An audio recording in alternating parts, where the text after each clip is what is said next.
Hello students, आज हम अपनी नेक्स्ट चैप्टर मैक्रो इकोनॉमिक्स का problem of deficient demand and excess demand जो कि क्लास 12th के लिए इसके बारे में बात करेंगे।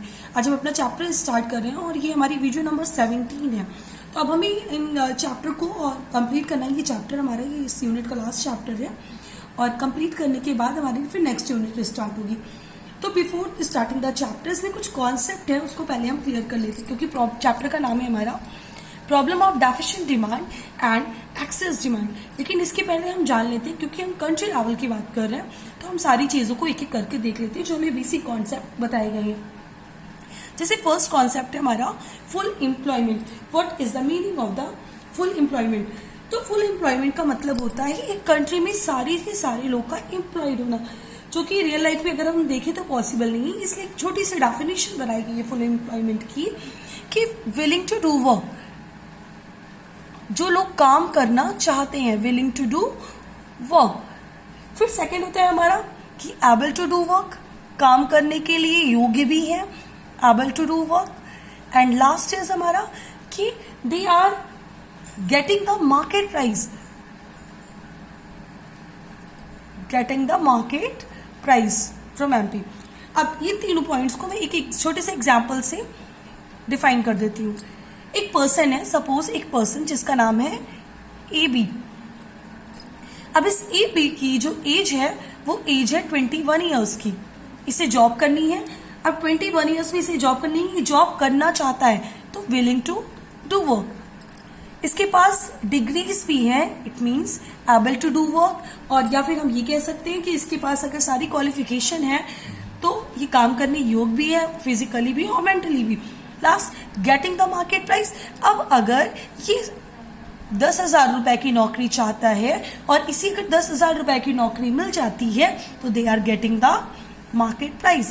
That's called the fully employment. कि जब कोई भी पर्सन जो कि काम करना चाहता है उसे काम मिल जाता है, काम विलिंग, उसकी विलिंग भी है, एबल भी है और उसे मार्केट प्राइस के अकॉर्डिंग उसका रेट भी यानी वेजेस या फिर सैलरी मिल जाती है, तो ये हमारी फुल। तो फर्स्ट हमारा पॉइंट क्लियर हो गया कि ये फुली एम्प्लॉयमेंट हो गई। सेकंड, अब हम अनएम्प्लॉयमेंट की बात करेंगे। तो सेकंड है हमारा फ्रिक्शनल अनएम्प्लॉयमेंट। फ्रिक्शनल अनएम्प्लॉयमेंट का मतलब क्या होता है?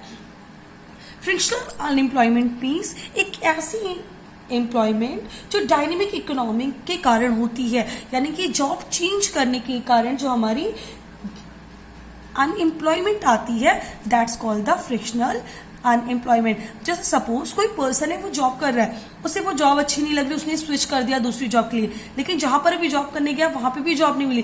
तो इस ड्यूरेशन में उसकी जो अनएम्प्लॉयमेंट हुई वो हमारी फ्रिक्शनल अनएम्प्लॉयमेंट। एग्जाम्पल क्या, आप देख लो एग्जाम्पल।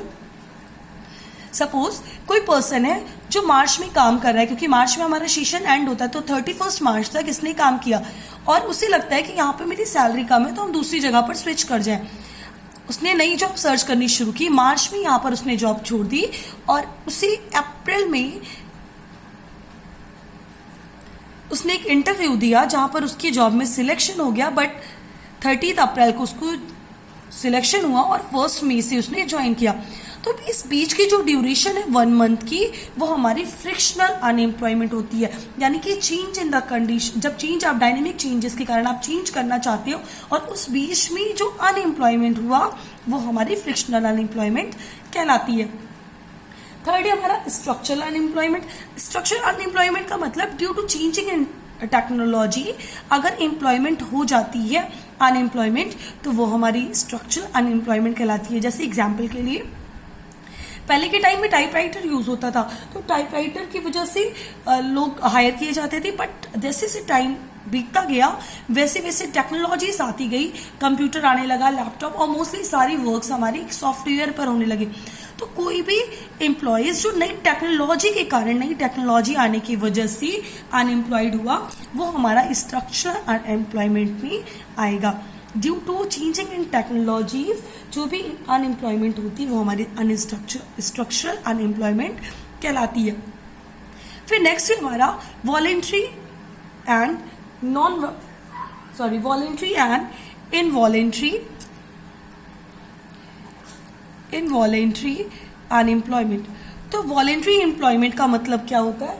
वॉलेंट्री एम्प्लॉयमेंट ऐसी सिचुएशन जहां पर मार्केट में जॉब तो अवेलेबल है बट लोग करना नहीं चाहते, जहां पे बहुत सारी जॉब है लेकिन वो जॉब नहीं करना चाहते, क्यों? जबकि उन्हें मार्केट रेट भी मिल रहा है, अवेलेबल है जॉब करने की, और साथ ही साथ मार्केट में जो एग्जिस्टिंग प्राइस है वो भी मिल रहा है। जैसे फॉर एग्जाम्पल एक्स नाम का पर्सन है जो जॉब करना चाहता था, मार्केट में जॉब अवेलेबल है, उसको गेटिंग प्राइस भी उसकी मिल रही है, यानी कि जो भी उसने अगर 5,000 सैलरी बोली तो 5,000 सैलरी भी मिल रही है, प्लस वो काम करने योग्य है, but he does not want to do the job, कि वो जॉब करना ही नहीं चाहता।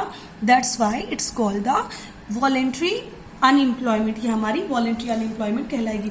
इसके बाद है इनवॉलेंट्री अनएम्प्लॉयमेंट। इनवॉलेंट्री अनएम्प्लॉयमेंट का मतलब होता है कि जॉब्स तो अवेलेबल है, पर्सन विलिंग भी है काम करने के लिए, काम भी करना चाहता है, बट मार्केट में उसे एग्जिस्टिंग रेट पर जॉब मिल ही नहीं पा रही हो। इसका भी एक एग्जांपल आप देख लो। ये बी नाम का पर्सन है, ये जॉब करना चाहता है, विल टू डू वर्क है और एबल भी है जॉब करने की, इसकी विल भी है और he is also able to do the job, but यहाँ पर क्या है, वो मार्केट में 5,000 रुपीज पर मंथ की अकॉर्डिंग जॉब के लिए कह रहा है, लेकिन मार्केट में लोग उसे एग्जिस्टिंग रेट पर जॉब नहीं देना चाहते। तो ये हमारी इनवॉलेंट्री अनएम्प्लॉयमेंट। वॉलेंट्री में वो पर्सन खुद नहीं चाहता जॉब करना, और इनवॉलेंट्री में आपको एग्जिस्टिंग रेट पर जॉब नहीं मिलती, तो ये हमारी इनवॉलेंट्री अनएम्प्लॉयमेंट कहलाती है। अब इसके बाद हम इक्विलिब्रियम की बात कर लेते हैं, fully employment equilibrium and under employment equilibrium.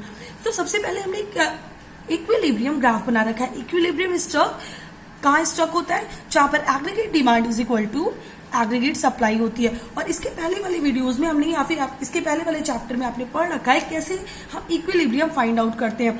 तो ये फर्स्ट है हमारी एक्सिस हमने बना रखा है, X axis and Y axis, where जहां पर हमने एक्स एक्सिस पर इनकम मेंशन किया है और वाई एक्सिस पे हमने इन्वेस्टमेंट, कंजम्पशन, एक्सपेंडिचर मेंशन किया है। ये दोनों से ही हमारी मिलकर बनती है एग्रीगेट डिमांड, जिसको हम कह सकते हैं सी प्लस आई भी हम कह सकते हैं।